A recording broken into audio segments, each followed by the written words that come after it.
वो गई है पीर पर्वत से पियली चाहिए, इस हिमालय से कोई गंगा निकलनी चाहिए। आज मैं दीवार पर वो की तरह हिले लगी सब, लेकिन फिर ये बुनियाद देनी चाहिए। हर गली में, हर शहर में, हर नगर, हर गांव में शीश लहराते हुए हाथ चलने चाहिए। सिर्फ हंगामा खड़ा करना मेरा मकसद नहीं, सारी कोशिश है कि ये सूरत बदलनी चाहिए। I would like to take a chance to thank everyone for giving me this opportunity to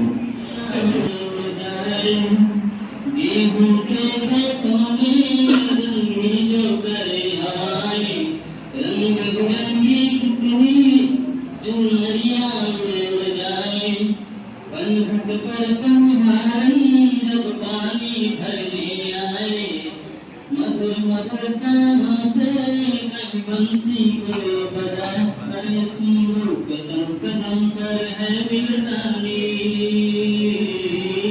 कदम कदम पर है दिल जानी। कोई प्रेम कहानी ऐसा देश है मेरा, हो ऐसा देश है मेरा, ऐसा देश है मेरा, हो ऐसा देश है मेरा।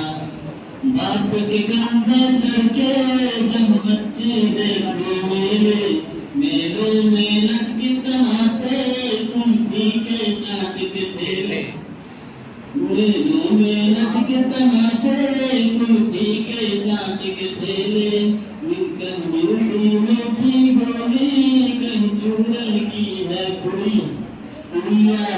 सभागार में उपस्थित मेरे छोटे बड़े प्रशिक्षु भाइयों, मैं आपको आज आजादी के 70वें गणतंत्र दिवस की हार्दिक शुभकामनाएं देता हूं।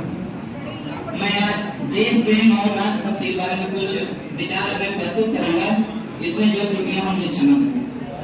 आजादी आजादी का असली मतलब तो वही समझते होंगे जिन्होंने कभी गुलामी की होगी। हम तो बड़े नसीब वाले हैं, हम तो बड़े नसीब वाले हैं कि हमें गुलामी में काम करने का मौका नहीं मिला।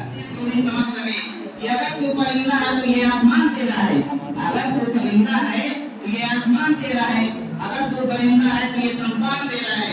भाईचारे से रहना हम तो रहे इस जमीन पर, लेकिन कब्र भी तेरी हो, ये कब्रिस्तान भी तेरा है।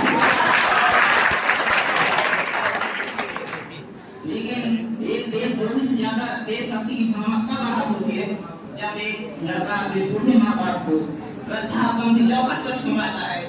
और उस समय हमारी देशभक्ति करार होती है जब मुसीबत में फंसे लोगों से ज्यादा लोग सेल्फी लेकर अपनी लाइफ बढ़ाने में लगे रहते हैं।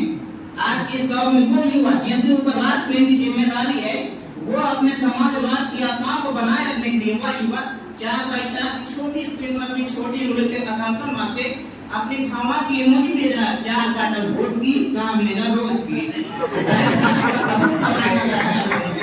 ऐसे समाज जीते हैं जहाँ लड़कों से बात करता है, जो भाई हमको डांटता है वही भाई अपने गर्लफ्रेंड के किस्से घर में हंस सुनाता है। अरे मैं बता दूं कि आज भी महिला सुरक्षा के मामले में चौथे नंबर पर है। हम एक ऐसी समाज में जीते हैं जहाँ पत्ता की मूरत को लगते हैं 56 लोग और हम भूखे नंगे तबके सो जाते हैं यहाँ लोग। अरे मजदूर को मजदूर समझिए, मजबूर नहीं। मजदूर को मजदूर समझिए, मजबूर नहीं। गरीब को काम दीजिए, दान नहीं। अगर दान देने की इच्छुक है तो जीते जी रक्तदान और मरने के बाद अन्नदान देकर किसी मरते हुए को बचाइए। यही सच्ची देशभक्ति है और यही सच्चा राष्ट्र प्रेम है।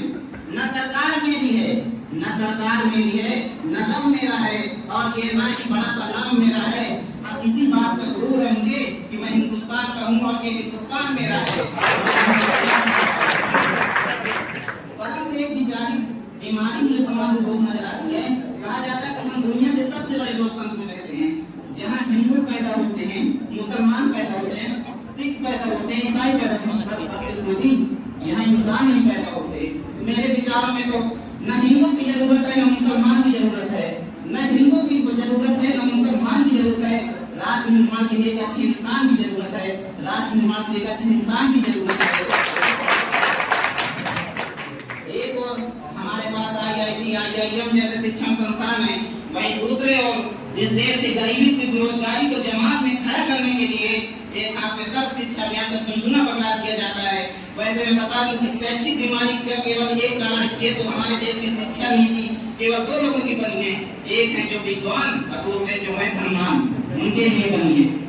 इसी तरह हमारी सभ्यता में कई बीमारी है। हमारी सभ्यता और संस्कृत को दुनिया ने शीश नवाया है, हमारी सभ्यता और संस्कृत को दुनिया ने शीश नवाया है, तो क्यों हमने आस्था के नाम पर ये अंधविश्वास फैलाया है।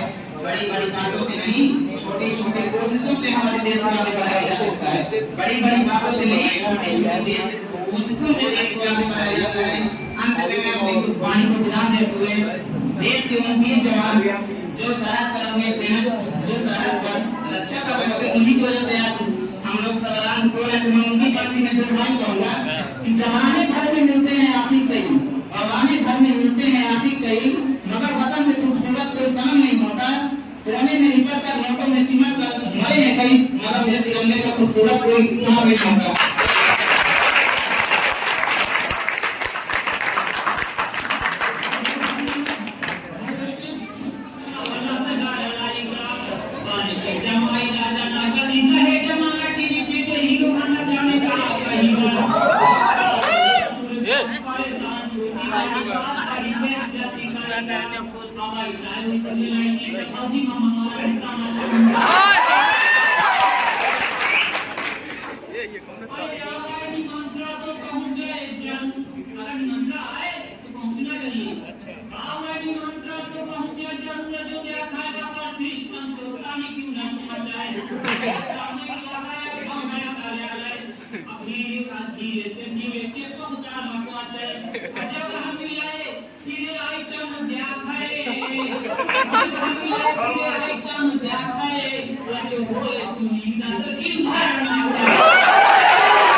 के